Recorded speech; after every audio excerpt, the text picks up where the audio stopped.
상반기에도 제가 지방아파트 지난 2, 3년간에 계속적으로 그렇게 방향성으로 정해서 해왔듯이 계속적으로 정리를 하고 물건을 이제 포트폴리오 조정하면서 요런 지방에 있는 물건들을 계속 가져가는 게 의미가 없을 것 같다. 일단은 이 상황에서 매도할 수 있는 건 매도를 하고, 또 전세금을 또 안전하게 내드릴 수 있는 것은 이렇게 정리를 해서 모으는 거죠. 또 조금 더 괜찮은 그런 부동산이라든지 자산 쪽으로 모으기 위해서 계속적으로 지금 매도를 하고 있는 상황인데, 최근에 어제 저녁에 가계약금이 들어왔습니다. 그래서 요 근데 관련된 사항이 그냥 무난하거나 그냥 평범했던 일이었으면 제가 이렇게 촬영을 할 일이 없는데, 저도 15년 정도 부동산 투자를 하면서 이런 경우가 거의 손에 제가 꼽았던 5손가락에도 안 들었던 것 같습니다. 그렇게 수많은 제가 거래를 했는데도 불구하고 요런 경험, 그리고 저와 어떻게 보면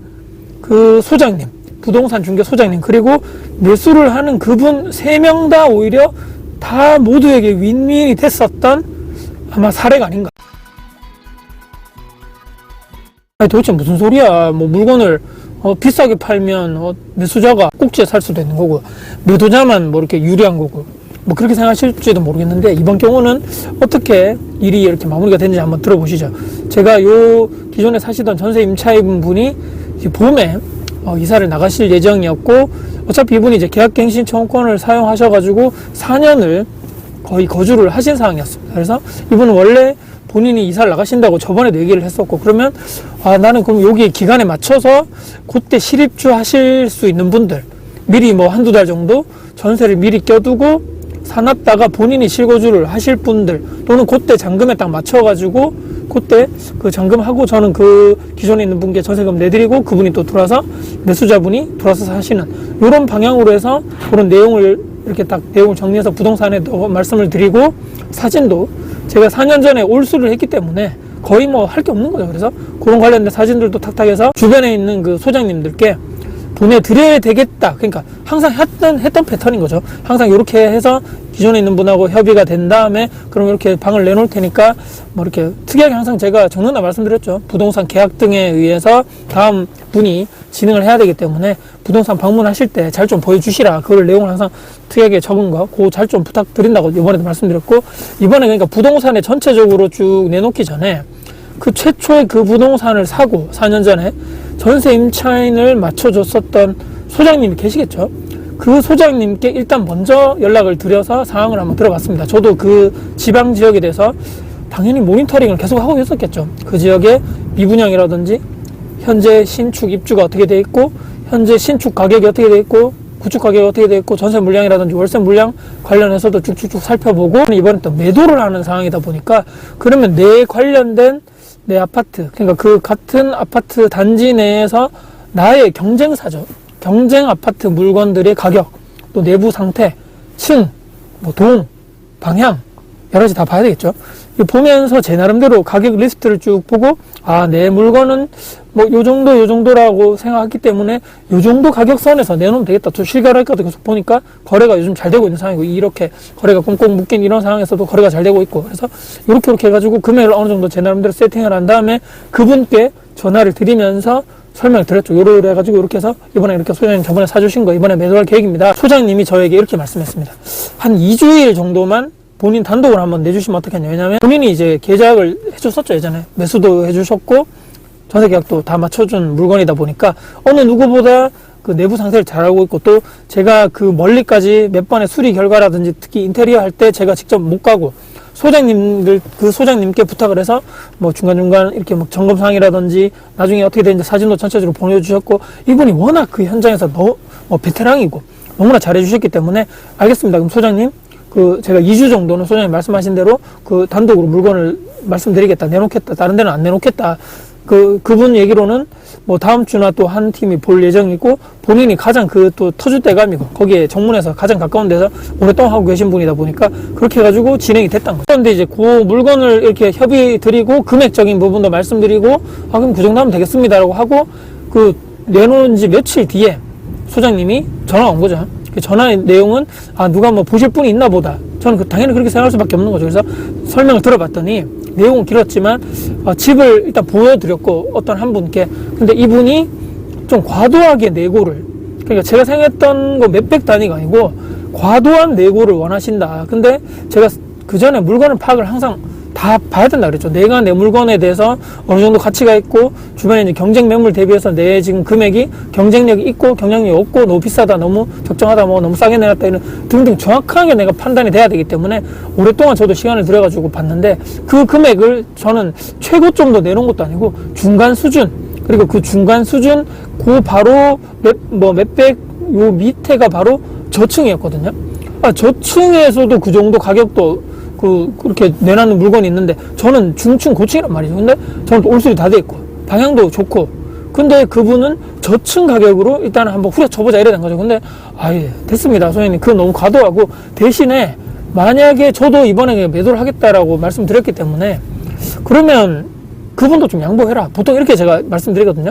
50%씩 양보합시다. 나도 저층 정도 수준까지 내려드리겠다. 저층의 기준, 그러니까 저층 기준 가격에 거의 수리 안 된 물건이 그 정도 가격인데, 저도 과감하게 욕심을 내려두고 저층 기준의 물건대까지 내려드릴 테니까 매수자분도 너무 낮게 했었는데 약간 좀 올려라. 반반해서 타협합시다. 이렇게 된 거죠. 그래서 그렇게 한번 말씀드려보고 다시 연락드릴게요. 두 분이 얘기하시겠죠. 집은 일단 다 봤으니까. 근데 보고 난 뒤에 한 2시간 정도 됐나 전화가 왔더라고요. 그래서 전화 보통 오면 제가 결과를 알려달라 그랬거든요.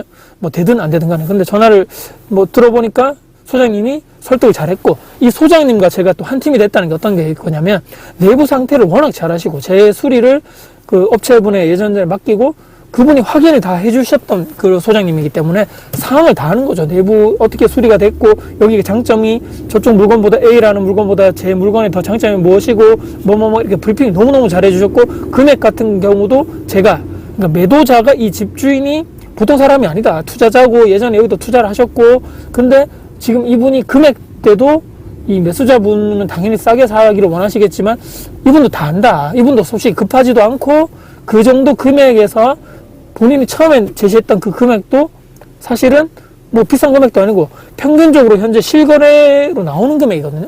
지금 찍히는 금액인데, 그거에 대비해서 50% 정도 양보 서로 해서 깎아준다고 하는데, 매수자분도 어느 정도는 양보합시다. 그렇게를 막 설득했다는 얘기죠.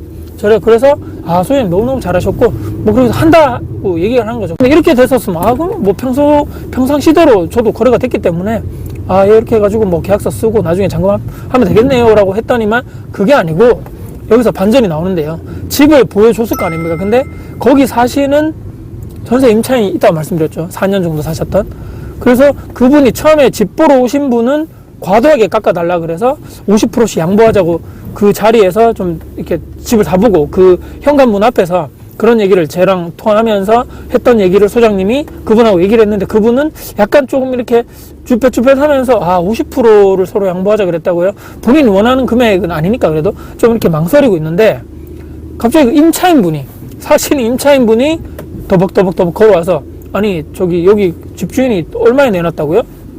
왜 그러시죠? 하니까 저도 여기 뭐 이사 가는데 이 지방에 계속적으로 살 거고, 저도 집 매수하려고 좀 알아보려고 합니다. 이 내용은 제가 나중에 들은 얘기고, 근데 갑자기 그러니까 그 경쟁이 붙어버린 겁니다. 그 중간에서 소장님이 있고, 이 처음에 집 보러 왔던 분, 그 다음에 기존에 사시던 전세입자분이, 저한테는 그런 얘기 없었거든요. 전세입자분이 혹시나 뭐 집을 제가 살 의향이 있는데 이렇게 의향 조정을 해봅시다. 저는 전혀 몰랐고, 그 전에 몇 달 전에 이미 이분이 이사를 나가신다라고 했기 때문에 저는 거기에 대한 생각을 하고 있지 않은 상태에서, 이분이 그 집에서 중간에 두 분이 이제 뭐 얼마 해주신다고 하나요? 얼마 정도까지 해주신다 그래요? 이런 얘기를 하다가, 그 처음에 집 보러 왔던 분이 아니고, 제가 나중에 이게 가격금 받고 통화를 하니까 이 기존에 사시던 전세입자분이 집을 사기로 했다라고 얘기를 하는 거죠. 그래서 이런 일도 다 있네요. 근데 제 입장에서는, 소장님도 말씀했었지만 사장님 입장에서 어차피 그냥 매도로 하는 상황이고,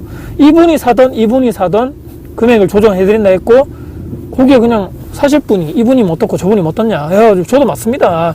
저도 그러면 이렇게 되면 전세입자분에게는 그렇게 되는 거죠.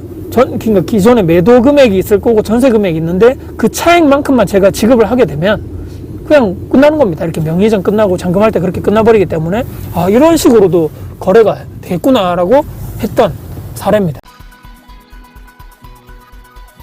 근데 제가 왜 뭐 저도 윈이고 세입자분도 윈이고 우리 소장님도 윈윈이냐. 당연히 소장님 입장에서는 1타에 그냥 처음으로 딱 집을 보여주러 갔는데 계약이 바로 돼버렸으니까 좋은 거죠. 그리고 양타에서 먹는 거 아닙니까? 다른 손님을 데려간 게 아니고 제가 그 사시던 분과 했기 때문에 저한테도 수수료를 그분이 가져가시는 거고, 저 전세 입장, 매수자분 거의 수수료도 이분이 그냥 한 방에 그냥 가지고 가버리시는 상황이. 그러니까 당연히 소장님 입장에서는 최소 노력에 최대 이런 이익이 당연히 그분이 노력하셨으니까 이게 되는 거죠. 그렇게 됐고, 저는 왜 윈이냐. 저도 어떻게 보면 물론 이제 제가 원하는 금액 대비해서 약간 가격을 낮췄지만, 제가 예전에 이 설명을 영상 통해서도 몇 차례 드렸었죠. 2, 3년 전부터 뭐 지금 부동산 시장이 좋지 않다 보니까 지방에 특히 역전세도 나고 여러 가지 상황 때문에 전세금 반환 문제도 있는데, 이 상황에서 저는 빨리 이제 전세금을 이분한테 안전하게 내드리고, 저도 이제 지방에 있는 물건을 정리를 하면서 좀 더 좋은 쪽으로 포트폴리오를 그 자산을 몰아야 되겠다고 생각했는데, 물론 가격을 좀 조정했지만 그래도 저도 뭐 피해 없이 그분께 다 내드릴 수 있어서 저도 좋은 거고, 당연히 매수자의 입장에서도 제가 금액을 낮췄다 보니까 아주 올수리 된 물건에다가 제가 저층 가격까지 낮춰서 조정을 해드렸죠. 그래서 본인도 정말 저렴하게 사시는 거기 때문에 그분도 아시겠죠. 아, 이 정도 집주인이 깎아줬는데 네이버 부동산 요즘 보면 다 나오니까 봤더니 정말 가격이 제가 제시했던 금액이 가장 싸네요. 그러니까 당연히 본인도 할 의사가 있었고 본인도 알아봤다 그랬고, 근데 제가 가장 낮게 했고, 본인 또 좋은 게 뭡니까? 이사를 안 가도 되는 게 얼마나 좋습니까? 이사비가 요즘에 몇백만 원 하죠. 그런 거 가서 왔다 갔다 짐 정리 에너지의 시간이 다 뺏기는데, 그것도 어떻게 보면 매수자의 이득이라고 보는 거예요. 그래서 이렇게 이런 경우가 저도 이제 거의 뭐 5손가락 안에 뽑는 이런 상황인데, 모두 다 제 거래 주체인 제3자 모두 다 윈윈했던 이런 최근의 사례가 있어서 여러분께 한번 말씀드려봤고, 항상 우리가 거래를 했을 때는 첫 번째는 항상 내 물건에 대한 적절하게 이런 가치 평가, 적절한, 요즘에 뭐 메타인지라고 그러는데 메타인지가 들어가서 자기객관화가 들어가면서 내 물건이 적절하게 비싼지 싼지 뭐 적당하게 내가 지금 내놓은 물건이 맞나, 그리고 현재 그 시장의 뭐 분위기가 어떤지, 그 동네에 지금 뭐 신축이 많아서 대구처럼 최근에 엄청나게 물량이 많아서 힘들었던 시장인지, 아니면 타 지역에 지금 물량이 없어가지고 전세가 올라가고 전세 물량 줄어들고 그런 시장인지, 또는 어떤 시장인지 정확하게 내가 파악을 해야 된다. 그래야 내가 유리한지 저쪽 유리한지, 거기에 따라서 내가 조금 더 버틸 수 있는지 아니면 조금 더 내고를 해줘야 되는지, 이런 상황조차도 내가 확실하게 알고 그 물건의 가격도 내가 얘기를 하고 부동산 소장님께도 정확하게 이런 나의 상황을 말씀드리고, 그렇게 하면 그런 여러 가지들이 엔드 여러 가지 조건들이 합쳐져서 이런 또 저도 운이 또 좋았겠죠. 운도 좋았고 또 그분이 또 하필 또 사신다 하니까 임차인분이 저도 너무 좋고 그분도 좋고 부동산 소장님도 일타 쌍피로 그냥 한 방에 첫 손님을 모시고 간 그날에 바로 계약이 됐다는 이런 말씀을 드리면서 참 해피한, 가격은 좀 낮췄지만 그래도 행복하다. 왜냐면 저도 이제 계속적으로 그 또 차익이 있겠죠. 그 차익을 나중에 또 다른 자산에 투자를 하는 데 쓰면 되니까, 이렇게 최근에 했던 1년의 이런 과정들을 그냥 가감없이 쭉 그냥 한 방에 말씀을 이렇게 좀 드리는 시간이 되었습니다. 오늘 여러분께 영상이 도움이 되셨다면 구독, 좋아요, 알람 설정, 댓글 주시고요. 제 영상 주변 분들께 공유될 가치가 있다고 생각하신다면 널리 공유 부탁드리겠습니다. 저도 화이팅이고, 영상을 보시는 구독자님도 화이팅이고, 투자자분들 모두 다 화이팅 하시는 오늘이 됐으면 좋겠습니다. 응원합니다. 화이팅입니다.